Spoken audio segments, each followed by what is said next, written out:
Welcome to Brain Food Bytes. My name is Duncan Will. I'm a loss prevention specialist with CAMICO Mutual Insurance. And today we're going to be talking about the conclusion, it looks like, for the BOI reporting. For a little bit of a history lesson on this, it came into existence back in 2001. January 1st, 2001, it came into existence. CTA, the Corporate Transparency Act, came out. Beneficial ownership information reporting was a part of that. And it got on accountants' map, shall we say. Headwinds were coming about 2 years ago when we started to realize, whoa, 2024 is when it's going to become effective for people. What is it we have to do?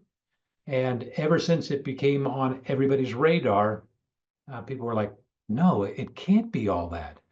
CPAs have always been the trusted advisors for our clients. They look to us for help, and it ended up having a whole bunch of issues in there because it looked like, to the extent that a CPA was advising, it could be the unauthorized practice of law. So some CPAs said, no, can't touch this. I will touch it if it's just answering a few questions here, and I'll certainly be willing to fill out the forms for you if you clients tell us what ends up having to go on this. But clients are having difficulty finding somebody that would provide them with the legal advice to interpret what was going on. Well, this came to a fruition about a year ago. It's not finalized, but a fruition where we should end up adjusting our engagement letters to either scope it in or scope it out. So we at CAMICO put in virtually all of our engagement letters language to say, hey, wait a minute, we either are doing it or are not doing this. And so that clients couldn't turn around and say, why didn't you tell me when FinCEN knocked on their door? Well, if this was a marathon that started back there in 2021, we are nearing the tape here with people starting to stretch toward it. Because on February 27th, that was a Thursday, FinCEN came out and said, you know what, we're stopping. We're not going to be penalizing anybody for this. We're not going to be enforcing this on anybody. And we're going to come out with some finalized terms on this effective no sooner than March 21st. Well, FinCEN did that, and the US Department of Treasury came out on Sunday, March 2nd, not too long ago, and said, you know what, we're done. They issued a press release and said, we're not going to be enforcing any penalties associated with under the old BOI rules. In fact, anybody domestically, US citizens or domestic reporting entities or any of the beneficial owners of those entities will not have any kind of issues with this.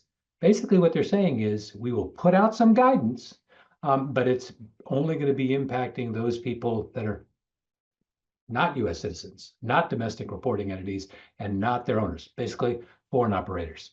So wait a minute, they haven't come out with that guidance yet. It's imminent.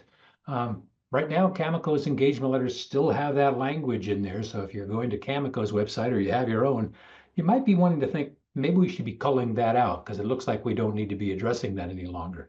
But CAMICO hasn't pulled that out yet. We will as soon as that finalized language comes out. But yeah, we've come out with guidance on this. We put out an alert on this. We've got a client notification on this. And that's really what we're hoping that CPAs will do. Alert their clients of what's happened, what FinCEN put out, what the US Treasury put out, alerting them that it doesn't look like they need to be doing this. They won't be punished for doing this. And the final say on this, that it's only going to be impacting foreign entities and foreign reporters will be on the horizon very soon. So this is really, really good news. It's something that the profession has been looking for and hoping they would get. And it looks like it's right on the horizon. So wonderful news. I love it when I can tell you people that.